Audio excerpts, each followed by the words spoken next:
সূরা ইয়াসিনের 9টি আয়াত লিখে ঘরে রেখে দিন, বৃষ্টির মতো সম্পদ আসবে।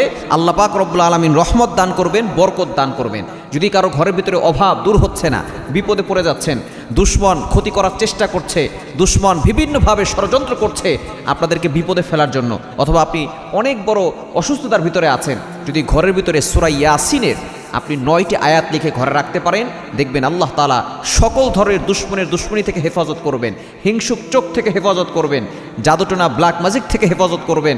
শুধু তাই নয়, অভাব দূর করবেন, বৃষ্টির মতো রহমত বরকত নাজিল করবেন এবং আল্লাহ পাক রব্বুল আলামিন সম্পদের ব্যবস্থাও করবেন। কারণ সূরা ইয়াসিনের কিন্তু সবচেয়ে গুরুত্বপূর্ণ যে সূরাটি রয়েছে পবিত্র কোরআন কারীমের ভিতরে, সেই সূরাটির নাম হচ্ছে সূরা ইয়াসিন, সর্বশ্রেষ্ঠ সূরা।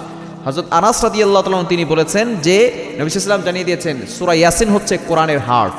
আমাদের শরীরের ভিতরে যে হার্ট আছে এটা খুবই ইম্পর্ট্যান্ট, তো সূরা ইয়াসিন হচ্ছে কোরআনের হার্ট। সুতরাং এই সূরা ইয়াসিনের ফজিলত অনেক বেশি। সুতরাং সূরা ইয়াসিনের 9টি আয়াত, কোন 9টি আয়াত এটা কিন্তু আমরা অনেকেই জানি না। সূরা ইয়াসিনের ফজিলত অনেক বেশি।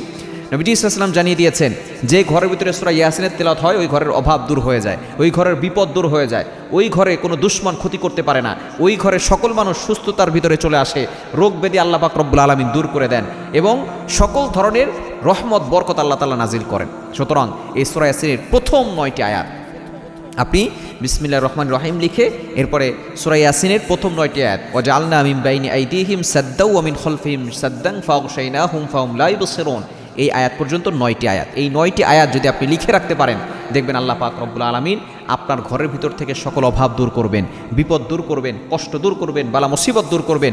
অনেক সময় দেখবেন সংসারের ভিতর অশান্তি হচ্ছে, আপনি আয়াতগুলো লিখে আপনার ঘরে টানিয়ে রাখুন, দেখবেন আল্লাহ পাক রব্বুল আলামিন এই কোরআনের বদৌলতে, সূরা ইয়াসিনের প্রথম 9টি আয়াতের বদৌলতে আল্লাহ তাআলা আপনার সংসারের ভিতরে সুখ শান্তির ব্যবস্থা করে দিবেন।